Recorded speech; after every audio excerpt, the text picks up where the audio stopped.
Vegemite bread. Alam ko, marami sa mga Pilipino dito sa Australia ang aayaw ng Vegemite. Actually, ito, naka-frozen nga pala to. Alin mo na siyang i-reheat. Yeah, maraming Pilipino ang ayaw ng Vegemite. Kasi, ito po yung Vegemite na sinasabi ko. Ito may tsura niya. At ang kanyang amoy napaka-strong. Hindi ko ma-explain yung kanyang amoy.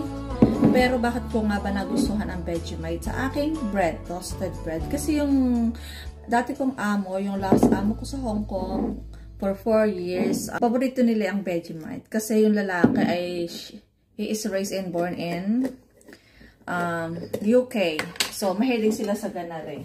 Kasi kung titikman mo siya na ganito, as in kahit konting-konti lang, yan lang, hindi mo talaga siya magugustuhan. Para siyang napakaalat, na mapakla, na basta hindi mo ma-explain. So, masarap siya pagka meron din siyang scrambled egg. Pag gagawa ako ng scrambled egg, hindi ko na masyadong nilalagyan ng asin. Kasi ito, maalat na siya.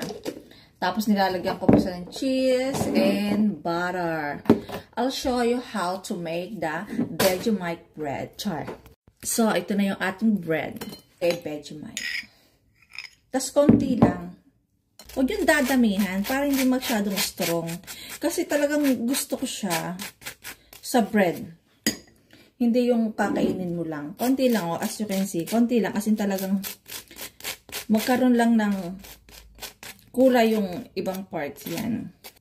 Pero dahil gusto ko nga ang Vegemite, didamihan natin. Pero as in talaga, pag kayo maglalagay, yung konti lang, as in, yung unang nakita nyo nilagay ko dito, ganun lang, kaunti.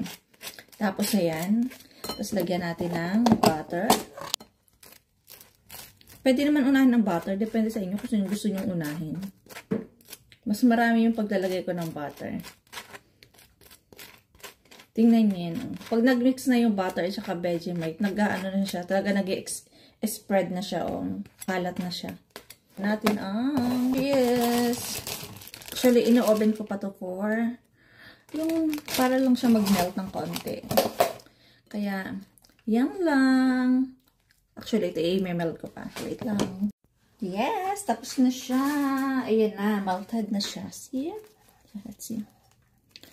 Atin ang tikman. Ang ating Vegemite bread.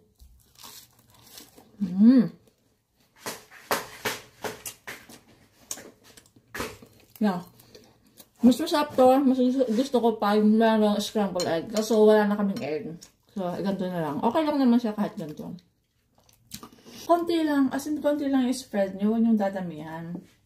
Pero kung ayaw nyo talaga, wag. Wala naman nagpipili sa inyo. Pero, para sa akin, gusto ko siya. Minsan kasi hinahanap ko din yung lasa niya. Kaya, yun. Yun lang. Thanks for watching!